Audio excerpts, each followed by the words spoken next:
ಮತ್ತೆ ಶಾರ್ಜಾಲೆಲ್ಲ non veg dominant food ಅಲ್ವಾ? ಹೌದು. ಸೊ ನಿಮ್ಗೆ ಹೆಂಗೆ ಪ್ಯೂರ್ ವೆಜಿಟೇರಿಯನ್ ಫುಡ್ ನ ಸ್ಟಾರ್ಟ್ ಮಾಡ್ಬೇಕು ಅಂತ ಮೈಂಡಿಗೆ ಬಂತು? ನಿಮ್ಗೆ ದುಬೈ ಇಷ್ಟನಾ ಬೆಂಗಳೂರು ಇಷ್ಟನಾ? ಇದರಲ್ಲಿ ಇದು ಬಂದು ಬದನೆಕಾಯಿ ಎಣ್ಣೆಗಾಯಿ, ಇದು ಒಂದ್ ಕಾಳು, ಶೇಂಗಾ ಚಟ್ನಿ, ಬಿಸಿಬೇಳೆ ಬಾತು, ಮಾವಿನಕಾಯಿ ಚಟ್ನಿ, ಜೋಳದ ರೊಟ್ಟಿ, ಅಕ್ಕಿ ರೊಟ್ಟಿ, ರಾಗಿ ರೊಟ್ಟಿ, ಓಕೆ. ಬಜ್ಜಿ ಇದೆ. ಅಕ್ಕ ನೀವ್ ಎಲ್ಲಿಂದ ಬಂದಿರೋದು? ಆಸ್ ಎನ್ ಆಂಟ್ರಪ್ರೆನರ್ ಏನ್ ಅಡ್ವೈಸ್ ಮಾಡ್ತೀರಾ ಮನೆಯಲ್ಲಿ ಮಹಿಳೆಯರು ಇರ್ತಾರಲ್ಲ ಅವ್ರಿಗೆ? ಈ ತರ ನಿಮಗ್ ಸ್ಟಾಫ್ ಸಿಗೋದು ಬಹಳ ಕಷ್ಟ, ಅವ್ರನ್ನ ಹಿಡ್ಕೊಂಡು ಇಟ್ಕೊಳ್ಳೋದಂತೂ ಇನ್ನೂ ಕಷ್ಟ. ನಿಮ್ ಅಡ್ಗೆ ಮಾಡೋದ್ರಲ್ಲಿ ಒನ್ ಇಂಗ್ರೀಡಿಯೆಂಟ್ ಯಾವ್ದು ನೀವು ಯಾವಾಗ್ಲೂ ಉಪಯೋಗಿಸ್ತೀರಾ, ಪ್ಲಸ್ ಅದಿಲ್ಲದೆ ನಿಮ್ಗೆ ಅಡ್ಗೆನೆ ಮಾಡಕ್ಕಾಗಲ್ಲ? ನಾವ್ ಇವಾಗ ಒಂದು fun rapid fire question round ಇದೆ. So let me ask you some questions. I think housewife only I would have been. Ragi dosa, plain dosa?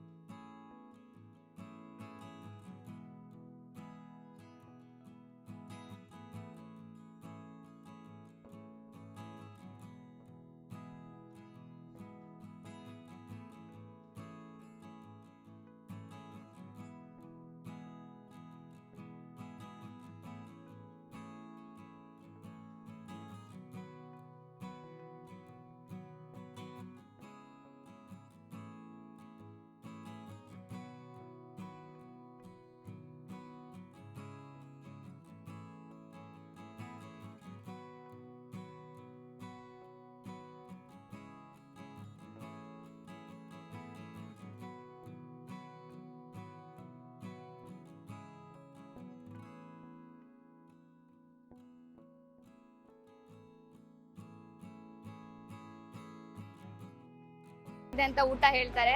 So hello ma'am, ಚೆನ್ನಾಗಿದ್ದೀರಾ? ನಾನ್ ಚೆನ್ನಾಗಿದ್ದೀನಿ ಮ್ಯಾಮ್, ನೀವ್ ಹೆಂಗಿದ್ದೀರಾ? ನಾವು ಸೊ ಗೈಸ್, ಈ ಹೋಟೆಲ್ ನ ಮಾಲೀಕರು ಮಿಸಸ್ ನೀಮಾ ಸುರೇಶ್ ಅವರು. ಮೇಡಮ್, ಈ ಏನ್ ಕಾನ್ವರ್ಸೇಷನ್ ನ ಕಂಟಿನ್ಯೂ ಮಾಡಕ್ಕಿಂತ ಮುಂಚೆ ನಿಮ್ದು ಹೋಟೆಲ್ ಟೂರ್ ಕೊಡ್ತೀರಾ ನಮ್ಗೆ? ಖಂಡಿತ ಕೊಡ್ತೀನಿ. ಒಳಗ್ ಬನ್ನಿ, ನಿಮಗೆ ಏನ್ ನೋಡ್ಬೇಕು ಎಲ್ಲ ತೋರಿಸಿ ಎಂಜಾಯ್ ಮಾಡಿ ನಮ್ಮ ಊಟನ. ಬನ್ನಿ ಒಳಗೆ ಹೋಗೋಣ. Thank you so much guys, come let's go inside. ಅಲ್ಘರ್ ಅಂದ್ರೆ ಇದೊಂದು ಅರಬಿಕ್ ವರ್ಡ್ ಆಕ್ಚುಲಿ. ಓಕೆ. ನಾವು ಸುಮಾರು ಹೆಸರುಗಳನ್ನ ಕೇಳಿದ್ವಿ. ಗೌರ್ಮೆಂಟ್ ಪರ್ಟಿಕ್ಯುಲರ್ ಆಗಿ ಅವರಿಗೆ ಅರಬಿಕ್ ಹೆಸರು ಬೇಕು, ಅಂದ್ರೆ ಅರಬಿಕ್ ನಲ್ಲಿ ನಮ್ ಮೀನಿಂಗ್ ಬೇಕಂದ್ರು. ಓಕೆ. ಈಗ ನಾನು ರೊಟ್ಟಿ ಮನೆಯದ್ದು ಒಯ್ದೆ ನಾನು, ಅವ್ರು ಹೇಳಿದ್ರು ಇಲ್ಲ ಇದು ಮೀನಿಂಗ್ ಅರಬಿಕ್ ನಲ್ಲಿ ಏನಾಗುತ್ತೆ. ಓಕೆ, ಅದಕ್ಕೇನು ನನಗೆ ಅವರು ಚೆಕ್ ಮಾಡಿದ್ರು, ಅದರಲ್ಲಿ ಏನ್ ಮೀನಿಂಗ್ ಇದ್ದಿದ್ದಿಲ್ಲ. ಸೊ ನಾವೇನ್ ಮಾಡಿದ್ವಿ, ನಿಮ್ಗೆ ಯಾವ್ದು ಸಿಗುತ್ತೋ ಅದು ಕೊಡಿ, ಯಾಕಂದ್ರೆ ನನಗೆ ರೆಸ್ಟೋರೆಂಟ್ ಸ್ಟಾರ್ಟ್ ಮಾಡ್ಬೇಕು ಅಂತ. ಸೊ ಸುಮಾರು ಒಂದು 10 ಹೆಸರು ಒಯ್ದೆ ನಾನು, 10 ರಿಜೆಕ್ಟ್ ಮಾಡಿದ್ರು. ಅರೇಬಿಕ್ ಅಲ್ಲಿ ಏನ್ ಮೀನಿಂಗ್ ಮ್ಯಾಮ್? ಅರೇಬಿಕ್ ನಲ್ಲಿ ಇದು ಬೇ ಲೀಫ್ ಅಂತ. ಅಲ್ಗರ್ ಅಂದ್ರೆ? ಹಾ, ಬೇ ಲೀಫ್ ಅಂದ್ರೆ ಇದು ನಮ್ದು ಮಸಾಲೆ ಎಲೆ ಬರುತ್ತಲ್ಲ ಅದು. ನನಗೆ ಗರ್ ಹತ್ರ ಆಯ್ತು ಅದು. ಸೊ ಇದು ಒಳ್ಳೆ ಇದೆ ಹೆಸರು.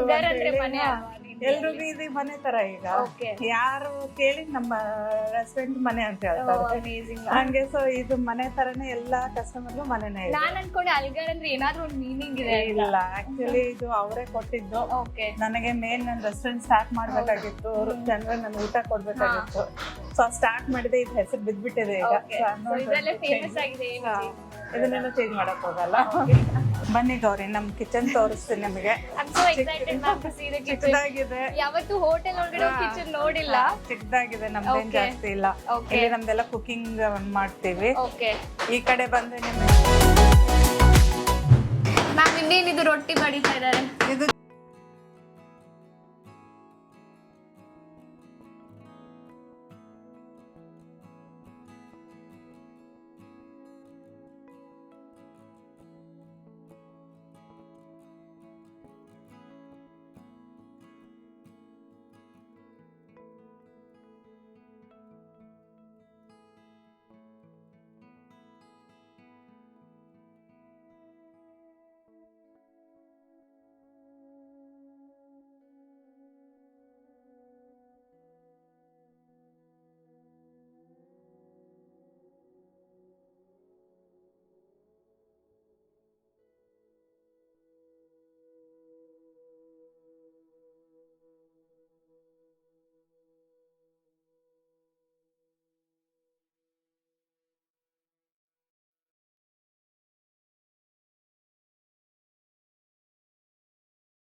ಜೋಳಿ ರೊಟ್ಟಿ ತಿನ್ಕೊಂಡು ಹೋಗ್ತೀನಿ ನಾನು.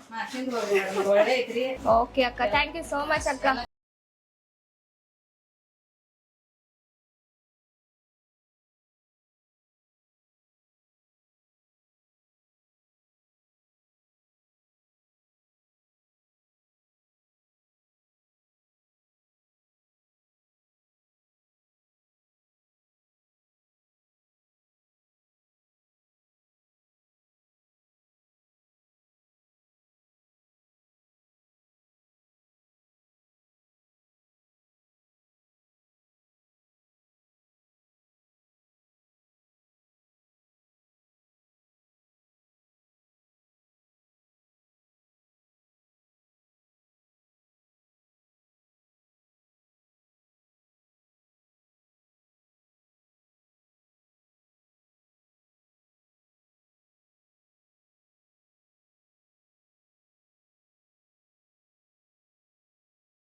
ಊಟ ಮಾಡೋಣ ಇವಾಗ. ಇದರಲ್ಲಿ ಇದು ಬಂದು ಬದನೆಕಾಯಿ ಎಣ್ಗಾಯಿ, ಇದು ಒಂದ್ ಕಾಳು ಮಾತ್ರ ನಾವು ಡೈಲಿ ಮಾಡೋದು. ಓಕೆ, ಬೇರೆ ಬೇರೆ ಇರುತ್ತೆ. ಹಾ, ಆಮೇಲೆ ಒಂದು ವೆಜಿಟೇಬಲ್ ಇರುತ್ತೆ. ಓಕೆ, ಇದು ಬಂದು ನಿಮಗೆ ಶೇಂಗಾ ಚಟ್ನಿ ಅಂತ ಹೇಳ್ಬಿಟ್ಟು, ಮೊಸರು, ರಾಯ್ತಾ ಇದೆ, ಬಿಸಿಬೇಳೆ ಬಾತು, ಮಾವಿನಕಾಯಿ ಚಟ್ನಿ ಇದೆ ನಿಮ್ಗೆ ಇವತ್ತು, ಉಪ್ಪಿನಕಾಯಿ, ಓಕೆ, ಜೋಳದ ರೊಟ್ಟಿ, ಅಕ್ಕಿ ರೊಟ್ಟಿ, ರಾಗಿ ರೊಟ್ಟಿ, ಓಕೆ, ಬಜ್ಜಿ ಇದೆ, ಓಕೆ, ಹೋಳಿಗೆ ಇದೆ, ನಮ್ಮ ಫೇವರೇಟ್ ಹೋಳಿಗೆ, ಬೇಳೆ ಹೋಳಿಗೆ. ಇದು ನಮ್ದು ಸ್ಪೆಷಲ್ ಥಾಲಿ. ಎವ್ರಿಡೇ ಇರುತ್ತಾ ಮ್ಯಾಮ್ ಇದು? ಇದು ಎವ್ರಿಡೇ ಇರುತ್ತೆ. This is unlimited. ಇದು ಅನ್ಲಿಮಿಟೆಡ್ ನಿಮಗೆ. ಓಕೆ, ನೀವು ಅನ್ಲಿಮಿಟೆಡ್ ಎಷ್ಟು ಬೇಕಾದಷ್ಟು ತಿನ್ಬಹುದು. ಇನ್ಸ್ಟ ರೈಸ್ ಕೊಡ್ತೀರಾ? ರೈಸ್ನು ಕೊಡ್ತೀವಿ, ವೈಟ್ ರೈಸ್, ಸಾಂಬಾರ್ ಬರುತ್ತೆ. ಸಾಂಬಾರ್ ಅಂದ್ರೆ ನಮ್ ರೆಸ್ಟೋರೆಂಟ್ ನಲ್ಲಿ ಡೈಲಿ ಬೇರೆ ಬೇರೆ ಸಾಂಬಾರ್ ಇರುತ್ತೆ. ಓಕೆ, ಒಂದ್ ವಾರ ಊಟ ಮಾಡಿದ್ರೆ ಒಂದ್ ವಾರನೂ ಬೇರೆ ಇರುತ್ತೆ ಸಾರ್ ನಿಮಗೆ. Every same day. ಇರಲ್ಲ. ಬೇರೆ ಬೇರೆ. ಓಕೆ, ವೀಕೆಂಡ್ ಮಾತ್ರ ನಿಮಗೆ ಹೋಳಿಗೆ ಸಾರು ಇರುತ್ತೆ. ಓಕೆ. ವೀಕೆಂಡ್ ಏನಾದ್ರೂ ಸ್ಪೆಷಲ್ ಇರುತ್ತಾ ಮ್ಯಾಮ್? ಥಾಲಿಯಲ್ಲಿ ನಮ್ದು ಪ್ರಾಪರ್ ಆಗಿ ನಿಮಗೆ ನಾರ್ತ್ ಕರ್ನಾಟಕದ ಸಿಗುತ್ತೆ. ಜುನ್ಕುದ್ ವಡೆ ಅಂತ ಹೇಳಿ ಮಾಡ್ತೀವಿ, ಮೊಳಕೆ ಕಾಳು ಪಲ್ಯ. ಬಟ್ ಇದು ಬದನೆಕಾಯಿ ಅಂತೂ ಡೈಲಿ ಇರುತ್ತೆ. ಡೈಲಿ ಇರುತ್ತೆ. ಜೋಳದ ರೊಟ್ಟಿ ಜೊತೆ ಅಕ್ಕಿ ರೊಟ್ಟಿ ಜೊತೆ ಒಳ್ಳೆ ಹೌದು ಹೌದು. ಸೊ ಗೈಸ್, ಇದು ಪ್ರವೀಣ್ದು ಫೇವ್ರೆಟ್ ಊಟ. ಇವತ್ತು ಅವ್ರು ಬ್ಯುಸಿ ಆಗಿರೋದ್ರಿಂದ ಬಂದಿಲ್ಲ, ಇಲ್ಲಾಂದಿದ್ರೆ ಓಡೋಡ್ಕೊಂಡ್ ಬಂದಿರೋರು ನನ್ನ ಜೊತೆ. So Praveen, we are missing you here. So first ಏನ್ ಟ್ರೈ ಮಾಡೋದು ಮ್ಯಾಮ್? ಜೋಳದ ರೊಟ್ಟಿ, ಬದನೆಕಾಯಿ ಪಲ್ಯ. ಎಸ್ ಮ್ಯಾಮ್, ನೀವ್ ತಗೊಳ್ಳಿ. ಇಲ್ಲ, ನೀವು ತಗೊಳ್ಳಿ. ಟೇಸ್ಟಾ? ಇಲ್ಲ, ನಾನು ಟೇಸ್ಟ್ ಮಾಡಿದ್ದೀನಿ ಆಗ್ಲೇ.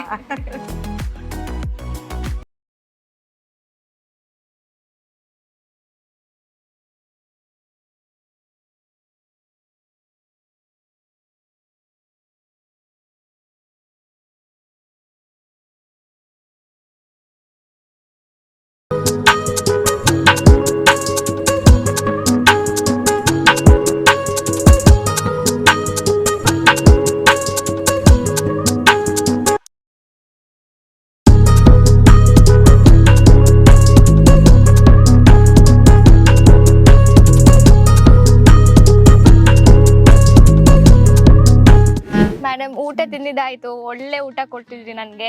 So next main important topic ಬರೋಣ. ಅದೇ ನಾನು ನಿಮಗೆ ಕ್ವೆಶನ್ಸ್ ಕೇಳೋದು, ಪ್ಲಸ್ ನೀವು ನಮ್ಮ ವ್ಯೂಯರ್ಸ್ಗೆ ನೀವು ಹೆಂಗೆ ಈ ಲೆವೆಲ್ಗೆ ರೀಚ್ ಆಗಿದ್ದೀನಿ ಅಂತ ತಿಳಿಸ್ಕೊಡೋದು.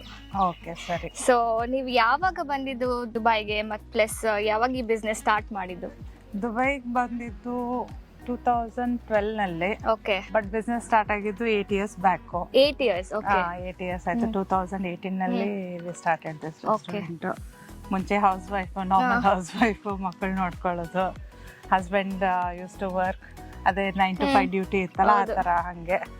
ಬಟ್ ಇದು ಸ್ಟಾರ್ಟ್ ಆದ್ಮೇಲೆ ಒಂದು ಫುಲ್ ಬ್ಯುಸಿ ಶೆಡ್ಯೂಲ್ ಅಂತ ಹೇಳ್ಬೋದು. ಮೇಡಮ್, ನೀವು ಎಲ್ಲಿ ಹುಟ್ಟಿದ್ದು? ನಾನು ಹುಟ್ಟಿದ್ ಬಂದು ಬಾಗಲಕೋಟ್ ಡಿಸ್ಟಿಕ್. ಓಕೆ, ಅಲ್ಲಿ ಮುದೋಳ ಅಂತ ಒಂದು ಊರಿದೆ, ಅಲ್ಲಿ ಹುಟ್ಟಿದ್ದು. ಓಕೆ, ಬಟ್ ಹುಟ್ಟು ಬೆಳೆದಿದ್ದೆಲ್ಲ ಗುಲ್ಬರ್ಗ. ಓಕೆ, ಬೇಸಿಕಲಿ ನಾರ್ತ್ ಕರ್ನಾಟಕನೇ. ನಮ್ಮ ಫಾದರ್ ಅಲ್ಲೇ ವರ್ಕ್ ಮಾಡ್ತಾ ಇದ್ರು, ಸೊ ಅಲ್ಲೇ ಕಾಲೇಜ್ ಆಯ್ತು, ಎಲ್ಲ ಅಲ್ಲೇ ಆಗಿತ್ತು. ಓಕೆ, ಎಲ್ಲ ಅಲ್ಲಿ ಮುಗಿಸ್ಬಿಟ್ಟು ಆಮೇಲೆ ಮದ್ವೆ ಆಯ್ತು. Move to Dubai. ಸೊ ಈ ಬಿಸ್ನೆಸ್ ಸ್ಟಾರ್ಟ್ ಮಾಡ್ಬೇಕು, ಈ ನಮ್ ಕರ್ನಾಟಕ ಶೈಲಿ ಇದು ಪರ್ಟಿಕ್ಯುಲರ್ಲಿ ಸ್ಟಾರ್ಟ್ ಮಾಡ್ಬೇಕು ಅಂತ ಯಾವಾಗ ನಿಮ್ ಮನ್ಸಿಗೆ ಬಂತು? ಕುಕಿಂಗ್ ಅಂತೂ ಒಂದು ಹಾಬಿ ಆಗೇ ಇತ್ತು. ಚಿಕ್ಕಂದಿಂದಾನು ಕುಕಿಂಗ್ ನಲ್ಲಿ ಇಂಟ್ರೆಸ್ಟ್ ಇತ್ತು. ಓಕೆ. ನಮ್ ತಾಯಿ ಜೊತೆ ಫುಲ್ ಎಲ್ಲ ಕಲ್ತಿದ್ದೆ ನಾನು. ಆಮೇಲೆ ಸ್ಲೋ ಆಗಿ ಮದ್ವೆ ಆದ್ಮೇಲಂತೂ ಗೊತ್ತಲ್ಲ ನಿಮಗೆ ಹೆಂಗಿರುತ್ತೆ ಎಲ್ಲಾ ತರ ಟ್ರೈ ಮಾಡೋದು. ಆಲ್ಮೋಸ್ಟ್ ನಾನು ಒಂದು ಪರ್ಫೆಕ್ಟ್ ಲೆವೆಲ್ ನಲ್ಲೇ ಇದ್ದೆ, ಎಲ್ಲಾ ತರ ಮಾಡೋ ಕಾನ್ಫಿಡೆಂಟ್ ಇತ್ತು. ಈ ಹಾಬಿ ಯಾಕೆ ಯುಟಿಲೈಸ್ ಮಾಡ್ಕೋಬಾರ್ದು ಅಂತ ಹೇಳಿ ಬೆಂಗಳೂರಿನಲ್ಲಿ ಸ್ಟಾರ್ಟ್ ಮಾಡಿದ್ದು. ನಾನು ಫಸ್ಟ್ ಸ್ಟಾರ್ಟ್ ಮಾಡಿದ್ದು ಬೆಂಗಳೂರಿನಲ್ಲಿ. ಇಲ್ಲ, ನಾನು ಒಂದು ಔಟ್ಲೆಟ್ ತಗೊಂಡು ಸ್ಟಾರ್ಟ್ ಮಾಡಿದ್ದೆ ಅಲ್ಲಿ. ಅದು ಮಾತ್ರ ಟೇಕ್ ಅವೇ ಕೌಂಟರ್ ಇದೆ, ಇನ್ನೂ ಇದೆ. ಅದು ಕ್ಲೌಡ್ ಕಿಚನ್ ತರ. ಕ್ಲೌಡ್ ಅಲ್ಲ, ಫುಲ್ ಇದನ್ನೇ, ಬಟ್ ಎಲ್ಲ ಟೇಕ್ ಅವೇನೆ ಅಲ್ಲಿ. ಅಲ್ಲಿ ಏನ್ ಸ್ಟಾರ್ಟ್ ಮಾಡಿದ್ದೆ, ಅಲ್ಲಿನೂ ಎಲ್ಲಾನು ಮಾಡಿದ್ದು. ಮದ್ವೆ ಆದ ತಕ್ಷಣನೇ ವಿ ಡಿಡ್ ದಟ್ ಒನ್. ಆಮೇಲೆ ಅದು ಅಲ್ಲಿ ಒಂದು ಕಾನ್ಫಿಡೆಂಟ್ ಬಂತು. ಅಲ್ಲಿಂದ ಇಲ್ಲಿ ಮೂವ್ ಆದ್ಮೇಲೆ ಇಲ್ಲಿ ನಾನೇನ್ ಕೈ ಹಾಕಕ್ ಹೋಗ್ಲಿಲ್ಲ, ಬಿಕಾಸ್ ಈ ಕಂಟ್ರಿ ನಮಗೂ ಹೊಸದು, ಏನು ಅದನ್ನ ಟ್ರೈ ಮಾಡ್ಲಿಲ್ಲ ನಾನು. ಒಂದ್ ಸರ್ಟನ್ ಇದು ಆದ್ಮೇಲೆ ತಿಳ್ಕೊಂಡ್ಮೇಲೆ ಇದನ್ನ ಮಾಡಕ್ಕೆ ಪ್ಲಾನ್ ಮಾಡಿದ್ದು. Okay, so hobby turn to business ಅನ್ಕೋಬಹುದು.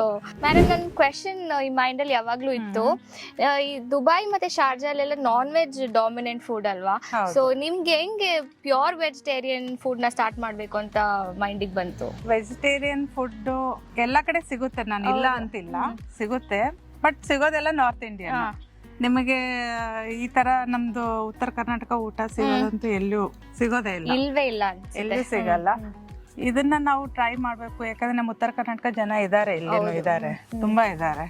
ಮತ್ತೆ ಅವ್ರಿಗೂ ಬೇಕಲ್ಲ ನಮ್ ಊಟ, ಅದಕ್ಕೆ ಇದನ್ನ ಕೊಟ್ರೆ ಆಯ್ತು ಅಂತ ಹೇಳಿ ಇದನ್ನ ಟ್ರೈ ಮಾಡೋಣ ಅಂತ ಹೇಳಿ ಸ್ಟಾರ್ಟ್ ಮಾಡಿದ್ವಿ. ಇದು ಓಪನ್ ಮಾಡಕ್ಕೆ ನಮ್ಮ ಅಣ್ಣನ ಹೆಲ್ಪ್ನು ಬಹಳ ಇದೆ ನನಗೆ. ಅವ್ರಿಗೆ ಇಲ್ಲ, ಅದರ್ವೈಸ್ ಅವ್ರನ್ನೂ ಇಂಟ್ರೊಡ್ಯೂಸ್ ಮಾಡ್ತಿದ್ದೆ ನಾನು. ಅವ್ರು ಇಂಡಿಯಾಗ ಹೋಗಿದ್ದಾರೆ ಈಗ, ಅವ್ರದ್ದು ತುಂಬಾ ಹೆಲ್ಪ್ ಇದೆ.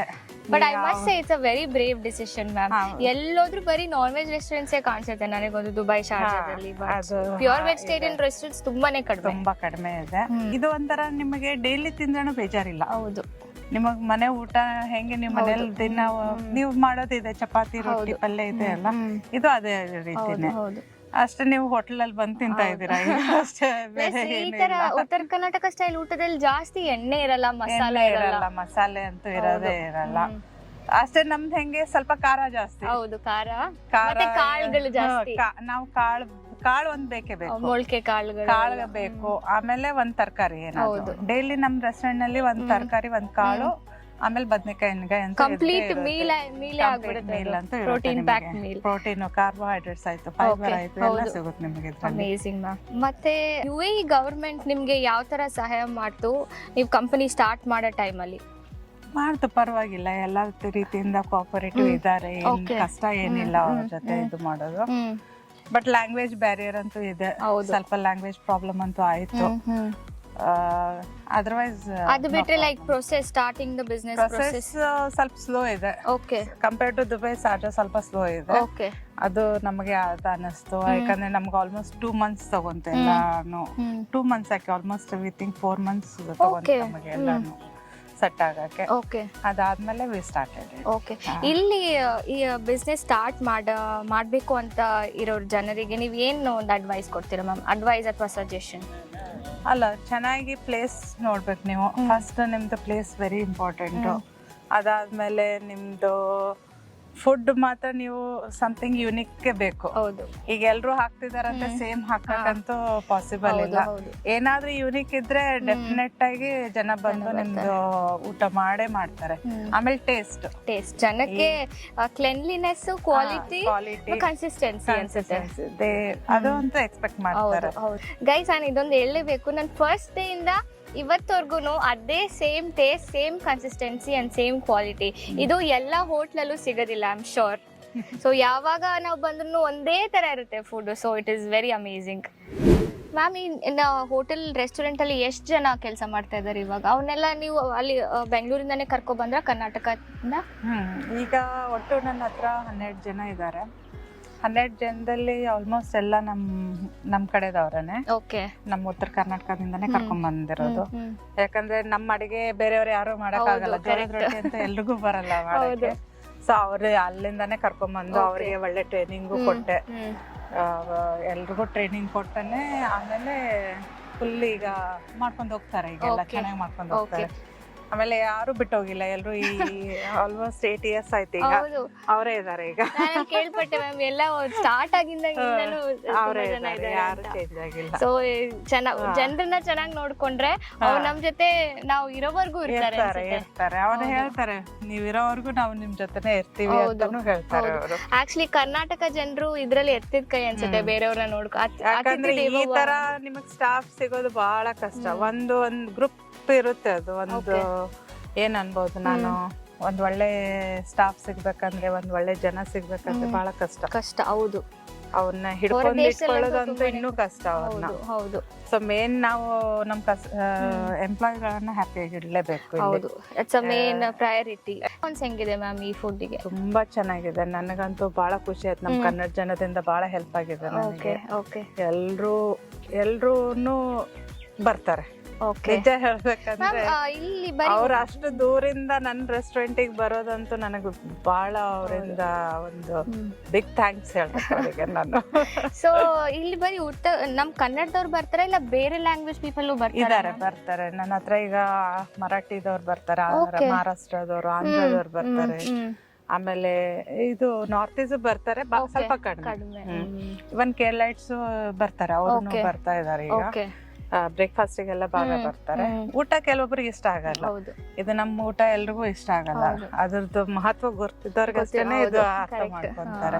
ಬಿಕಾಸ್ ನಾರ್ತ್ ಇಂಡಿಯನ್ ಅವರಿಗೆ ಇದು ತಿನ್ಸಿದ್ರೆ ಅವ್ರಿಗೆ ಇಷ್ಟ ಆಗಲ್ಲ. ಮ್ಯಾಮ್, ಆಸ್ ಎನ್ ಆಂಟ್ರಪ್ರೆನರ್ ಏನ್ ಅಡ್ವೈಸ್ ಮಾಡ್ತೀರಾ? ಮನೆಯಲ್ಲಿ ಮಹಿಳೆಯರು ಇರ್ತಾರಲ್ಲ, ಅವ್ರಿಗೆ ಈ ತರ ಬಿಸ್ನೆಸ್ ಓಪನ್ ಮಾಡಕ್ ಆಸಕ್ತಿ ಇರುತ್ತೆ, ಬಟ್ ಅದನ್ನ ಕಾನ್ಸೆಪ್ಷಲೈಸ್ ಮಾಡಿ ಪ್ಲಸ್ ರಿಯಾಲಿಟಿಗೆ ತಗೋಬರೋದಕ್ಕೆ ಅವ್ರಿಗೆ ಆಗ್ತಾ ಇರಲ್ಲ. ಸೊ ಅವರಿಗೆಲ್ಲ ಏನ್ ಅಡ್ವೈಸ್ ಮಾಡ್ತೀರಾ? ಅವ್ರಿಗೂ ಟ್ರೈ ಮಾಡ್ಬೋದು. ಟ್ರೈ ಮಾಡಕ್ ಏನ್ ಪ್ರಾಬ್ಲಮ್ ಏನಿಲ್ಲ. ನಿಮಗೆ ಫೈನಾನ್ಷಿಯಲ್ ಸ್ಟ್ರಾಂಗು ಇರ್ಬೇಕು. ಈ ತರ ದೇಶದಲ್ಲಿ ನೀವು ಏನೇ ಮಾಡ್ಬೇಕಂದ್ರೆ ಫಸ್ಟ್ ಫೈನಾನ್ಷಿಯಲ್ ಆಗಿ ನೀವು ಸ್ಟ್ರಾಂಗ್ ಆಗ್ಲೇಬೇಕು. ಯಾಕಂದ್ರೆ ಇಲ್ಲಿದೆಲ್ಲ ಸ್ವಲ್ಪ ಎಕ್ಸ್ಪೆನ್ಸ್ ಅಂತೂ ಇದೆ, ಸ್ಟಾರ್ಟಿಂಗ್ ಹಾಕ್ಲೇಬೇಕು ನಾವು ದುಡ್ಡು. ಅದೆಲ್ಲ ಕರೆಕ್ಟ್ ಆಗಿತ್ತು. ನೆಕ್ಸ್ಟ್ ಬಂದು ನಿಮಗೆ ಯಾರಾದ್ರೂ ಹೆಲ್ಪ್ ಮಾಡೋರು ಬೇಕೇ ಬೇಕು. ಹೆಲ್ಪ್ ಇದ್ರಂತೂ ಬಹಳ ಈಸಿ ಆಗ್ಬಿಡುತ್ತೆ. ನಿಮ್ದು ಏನೇ ಕೆಲಸ ಇದ್ರು, ಸ್ಪೆಷಲಿ ನೀವು ಯಾರಾದ್ರೂ ಸ್ವಲ್ಪ ಎಕ್ಸ್ಪೀರಿಯನ್ಸ್ ಇದ್ದವ್ರ ಹತ್ರ ಹೋಗಿ ಹೆಲ್ಪ್ ತಗೊಳ್ಳೋದ್ರಲ್ಲಿ ಏನು ತಪ್ಪೇನಿಲ್ಲ.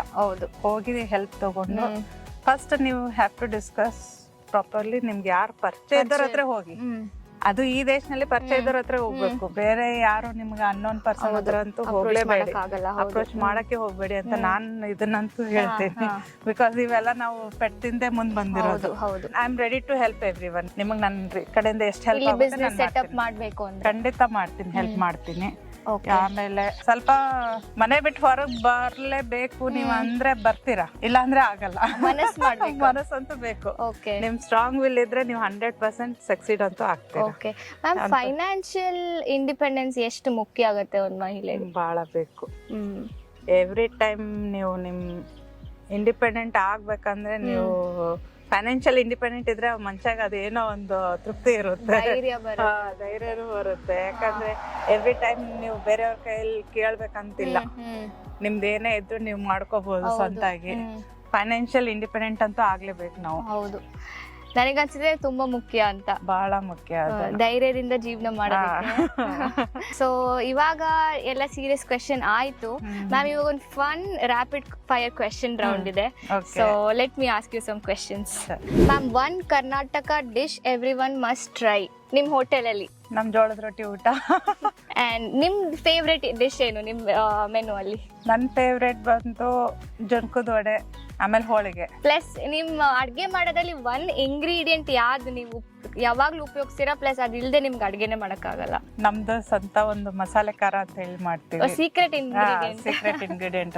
ಅದಿಲ್ದೆ ಅಂತೂ ಯಾವ ಕುಕಿಂಗ್ ನಮ್ಮ ಹತ್ರ ಶೇರ್ ಮಾಡಲ್ಲ ಗೈಸ್. ಅದಂತೂ ಸಾಧ್ಯ ಇಲ್ಲ. ಅದು ನಮ್ಮ ಅಜ್ಜಿ ಎಲ್ಲ ಮಾಡೋದು, ಅದೇ same even I am following, ಅದೇ ಫಾಲೋ ಮಾಡ್ತಾ ಇದ್ದೀನಿ. Amazing. One habit which keeps you productive, ಅಂದ್ರೆ ನಿಮ್ ಹ್ಯಾಬಿಟ್ ಯಾವಾಗ್ಲೂ ನಿಮ್ನ ಟೋಸ್ ಅಲ್ಲಿ ಇರುತ್ತೆ? ಅದೇ ಹೋಗಿ ಅಲ್ಲಿ ಕುಕಿಂಗ್ ಮಾಡೋದು. Okay. One thing you love about Dubai and Sharjah. ಜನ ಚೆನ್ನಾಗಿದ್ದಾರೆ, ಆರಾಮಾಗಿದೆ. ಓಕೆ, ಶಾರ್ಜಾದಲ್ಲಿ ಒಂದ್ ಥಿಂಗ್ ಏನ್ ಇಷ್ಟ, ದುಬೈಲ್ ಒಂದ್ ಥಿಂಗ್ ಏನ್ ಇಷ್ಟ? ಸಾಜಾದಲ್ಲಿ calm and quiet. Okay, Dubai ಬಂದು ಒಂಥರ ಗ್ಲಾಮರಸ್. ಹೌದು. If not a restaurant owner, ನೀವು ಬೇರೆ ಏನ್ ಆಗಕ್ ಇಷ್ಟ ಪಡ್ತಾ ಇದ್ರಿ? I think housewife only. House is actually not like easy thing, ma'am. It's a big job. But I would have been housewife. Yeah, amazing. Okay, ನಿಮ್ಗೆ ನಮ್ ಕರ್ನಾಟಕ, ಉತ್ತರ ಕರ್ನಾಟಕ ಕ್ಯೂಸಿನ್ ಬಿಟ್ಟು ಬೇರೆ ಯಾವ ಕ್ಯೂಸಿನ್ ಇಷ್ಟ ಮ್ಯಾಮ್? ಇಷ್ಟ ಆಗುತ್ತೆ ನನಗೆ, ಎಲ್ಲಾ ತರ ಫುಡ್ ಟ್ರೈ ಮಾಡೋದಂತೂ ಇಷ್ಟ. ಸೊ ನಿಮ್ ಕಂಫರ್ಟ್ ಫುಡ್ ಅಂದ್ರೆ ಏನು? ಮನೆಯಲ್ಲಿ ಅಡಿಗೆ ಮಾಡ್ಕೊಂಡು ಸ್ವಲ್ಪನೇ ಆಗ್ಲಿ ಅದೇ ಚೆನ್ನಾಗಿ ಅನ್ಸುತ್ತೆ. ಅಪಾರ್ಟ್ ಫ್ರಮ್ ಯೋರ್ ರೆಸ್ಟೋರೆಂಟ್, ನಿಮ್ ರೆಸ್ಟೋರೆಂಟ್ ಬಿಟ್ಟು ಬೇರೆ ಯಾವ ರೆಸ್ಟೋರೆಂಟ್ ನೀವು ಇಷ್ಟ ಪಡ್ತೀರಾ ಶಾರ್ಜಾ ಅಲ್ಲಿ? ಇದು Saravana Bhavan. So ma'am, rapid fire round ಆಯ್ತು, ನೀವು ನನಗೆ ಒಳ್ಳೆ ಊಟ ತಿನ್ಸಿದಾಯ್ತು, ರೆಸ್ಟೋರೆಂಟ್ ಟೂರ್ ಕೊಟ್ಟಿದ್ದಾಯ್ತು. Thank you so much ma'am, ನಮ್ಮನ್ನ ಈ ತರ ಇಷ್ಟು ಚೆನ್ನಾಗಿ ರಿಸೀವ್ ಮಾಡಿದ್ದಕ್ಕೆ. ಪ್ಲಸ್ ನನ್ನ ಕಡೆಯಿಂದ, ಪ್ಲಸ್ ನನ್ನ ವ್ಯೂವರ್ಸ್ ಕಡೆಯಿಂದ ನಿಮಗೆ ಇನ್ನೂ ಯಶಸ್ಸು ಸಿಗ್ಲಿ ಅಂತ ನಾನು ವಿಶ್ ಮಾಡ್ತೀನಿ. Thank you so much ma'am. Thank you Gauri, thank you for coming to my restaurant. It was amazing ma'am, thank you so much. ತುಂಬಾ ಖುಷಿ ಆಯ್ತು.